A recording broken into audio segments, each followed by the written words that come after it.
윤회가 없을 수 있을까? 그건 잘 모르겠어요. 윤회가 없다 그러면 불교일 수 있을까라는 생각도 하고, 단멸한다는 것은, 그러니까 윤회가 없다는 것은 중국식 사유에서 나온 하나의 해석적인 모습인데, 이 동북아 사유는 자연주의적인 사유이기 때문에 자연에서 와서 나도 자연으로 돌아가요.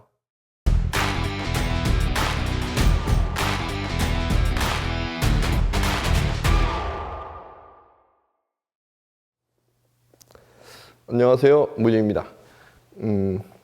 제가 생각하는 윤회에 대해서 좀 말씀을 드리려고요.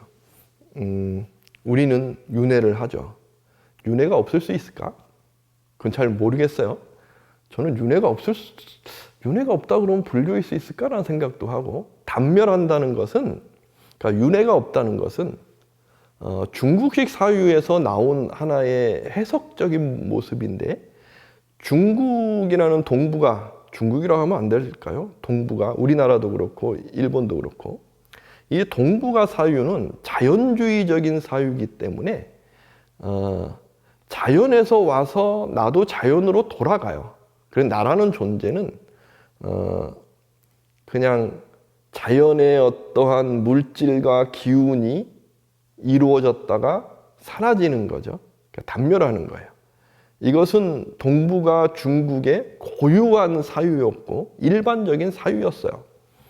그래서 죽는다 그러면 그냥 끝나는 거지, 윤회라는 게 있지 않아, 이렇게 해석이 된 거고, 불교가 쫙 들어왔을 때 중국에서 받아들이기가 정말 힘들었던 것이 이 윤회의 개념인 거고, 그러면서 이것이 하나의 접목되면서 어떻게 나타나면서 중국식의 어떤 송나라 이후에 중화라는 개념 속에서 불교가 확립될 때, 그때의 그냥 단멸이라는 개념이 불교랑 같이 해석된 그런 부분도 있는 것 같고, 이건 하나의 현상입니다.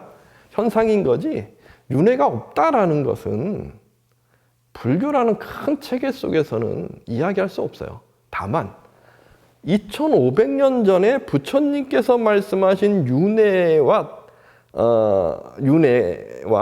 다른 윤회가 있었어요. 무슨 얘기냐 하면, 부처님께서 계셨던 시대의 윤회라는 것은 아트만이라고 해서 신성, 세상의 신이 세상을 만들었는데 사람에게 나의 신성을 주는 거예요. 그럼 영혼이 움직이겠죠.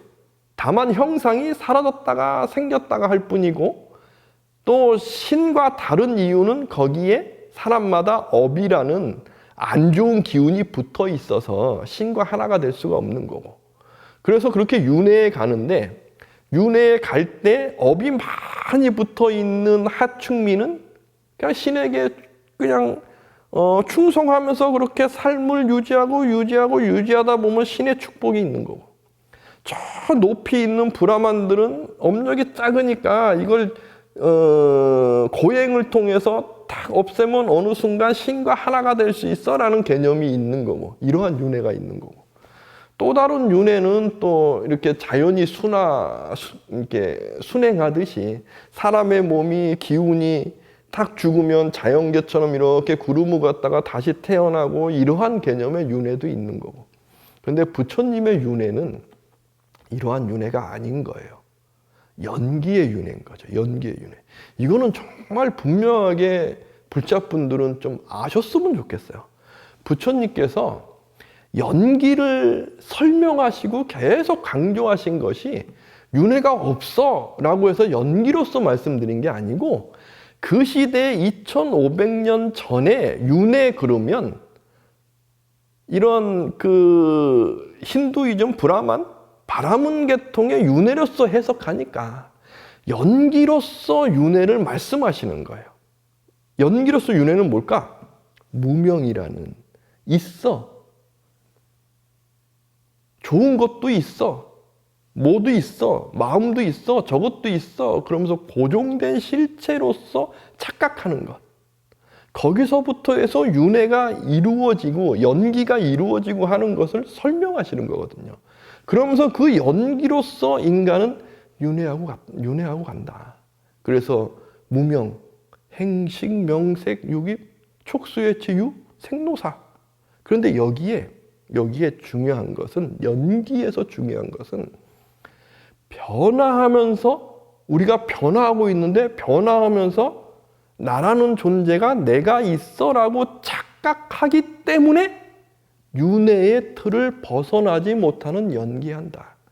연기하는 기운을 벗어나지 못하는 윤회를 한다. 이 말씀으로써 사람의 존재에 대해서 설명하시는 거거든요. 그러면 여기서 중요한 것이, 내가 오늘 살아가면서 어제를 기억하고 있어요. 그죠? 기억하고 있는데 이 기억이라는 것도 어느 부분에서는 변화하고 있어요.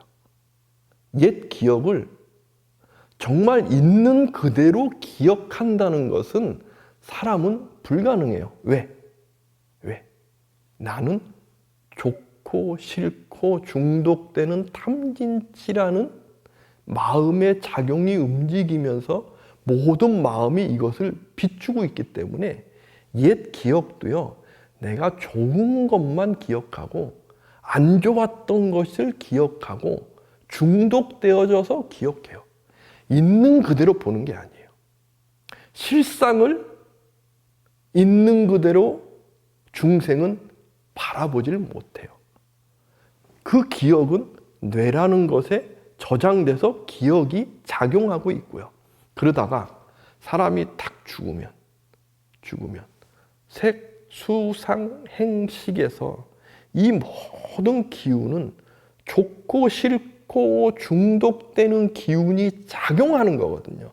그 작용하는 기운에서 행이라는 것이 업을 만들어서 이 업이 연기하는 윤회의 기운을 작용하는 거거든요. 그럼 이 행이 뭘까? 행이라는 것이 탐진치예요. 탐진치. 그 기운이 저장되는 거예요. 요 기운이 저장되는 것이 그림 그린 것처럼 스크린이 저장되는 게 아닌 거예요. 기운이 저장돼서 스크린화돼서 나타날 뿐인 거지. 이렇게 본다 그러면 사람이 딱 죽었을 때, 그래서 다시 태어났어요? 전생의 기억이 있을까? 물론 기운이 딱 업이 움직이면서 어느 작용이 크게 해서 태어나자마자 전생이 기억될 수도 있어요. 그러나 우리는 5살, 7살 전의 기억은 끄집어내질 못해요. 인간의 뇌 자체도. 왜? 사람은 진화하면서요, 뇌라는 것에 에너지를 쓰게 진화했거든요. 그래서 무게의 2%밖에 안 되는데 에너지는 20% 이상을 쓰는 게 뇌예요. 그리고 사람은 태어날 때 포맷된 상태에서 태어나게 만드는 거예요. 이건 진화라는 측면에서, 진화라는 것은 현실에 적응해서 어떻게 생존할 확률이 많을 것인가를 만드는 거고, 그러면 사람은 뇌라는 것에 신경을 써서 뇌가 너무나 많은 에너지를 하면서 현실을 스스로가 이해하도록 만들어진 거거든요. 그러니까 태어난 다음에 뇌가 확장이 확 되는데 이 시간이 길어요. 일반 동물들보다. 뭐 동물들은 태어나자마자 걷는 애들도 있고 뇌가 고정돼 있는 거예요. 그러니까 더 이상 확장 안 하는 건데, 인간은 태어나자마자 걷질 않아요. 꼭 그냥 아무것도 없는 백지 상태 같은. 그런데 인간은 진화하면서 부모님이나 누군가 관계 속에서 크기 때문에 뇌가 계속 발전하는 거죠. 확장하는 거예요. 그래서 어느 정도 확장하는 상황에 있을 때에는 내가 계속 확장하고 버리고 확장하고 버리다 보니까 어릴 때 기억이 사라지는 거죠. 그러면서 한 7살, 8살부터 기억이 쫙 가는 거예요. 뇌가 커가면서. 사춘기라는 것도 그렇잖아요. 뇌의 에너지가 갑자기 확장되니까 내 스스로가 느낌이 달라지고, 그러니까 정체성에 혼란이 오는 게 사춘기고, 사람의 뇌라는 게 그래요. 그렇다고 하면 여기에 기억이라는 어떠한 그림과 같은 부분이 어디에 작용되는 부분이 어디 있을까? 라는 것을 생각을 해요. 제가 이 말씀 드리는 가장 큰 이유는 뭐냐 하면, 전생을 기억한다는 것이 가능할까라는 부분 때문에 그래요. 그런데 어릴 때의 어느 부분에서는 저도 이 부분은 잘 모르겠으나 가능도 할 것 같으나 성장에 그래서 7살 이후, 5살 이후 성장에 가서 기억이 쫙 남을 때가 될 땐 전생이 기억될까에 대해서 저는 부정해요. 100% 부정하거든요. 그래서 전생에 내가 어땠고 전생에 내가 이랬고 이것이 지금 나의 삶에 무슨 도움이 될까? 라는 생각을 해요. 전생에 알고 싶으면 지금 내가 어떻게 행동하고 있느냐? 미래가 알고 싶으면 지금 내가 어떻게 행동하고 있느냐? 그래서 발전해 갈 수 있느냐가 중요한 거지. 전생에 내가 그랬어. 뭐가 됐어 하면서 돈을 쓰고 뭘 하고 하면서 그 전생의 기억을 찾고 이런 것은 큰 의미가 없겠다. 이 부분을 좀 말씀드리고 싶고 또 전생이라는 걸 통해서 어느와 부분에서는 좀 안 좋은 사기라는 것도 있을 수 있겠다. 그래서 전생에 매몰될 필요 없이 지금 이 순간의 현실이 나에게 얼마나 중요한가 이것에 중점을 더 줬으면 좋겠다 라는 것을 말씀드리고 싶어서 이 말씀을 드립니다. 전생 큰 의미가 있을까? 지금 나를 보면 됩니다. 내생 큰 의미가 있을까? 지금 내가 어떻게 살고 있느냐 보면 됩니다. 그래서 제가 정말 중요하고 정말 좋아하는 말씀이 있어요. 청정도론에서 본 말씀인데 부처님이 이런 말씀 하셨다 그래요. 나의 제자들은 두려워하는 사람이다. 인과를 알기 때문에. 지금 이 내 현 자리에서 내가 어떻게 인과를 지어가고 있고 어떻게 나아갈 것인가 이것이 두려운 거고 이것이 내가 정말 부처님처럼 실천하고 있으면 이것이 당당한 거지. 지금 이 순간이 중요한 거지. 옛 과거 이것은 내가 극복할 수 있는 그냥 지나간 순간이다 라는 것을 말씀드리고 싶습니다. 감사합니다.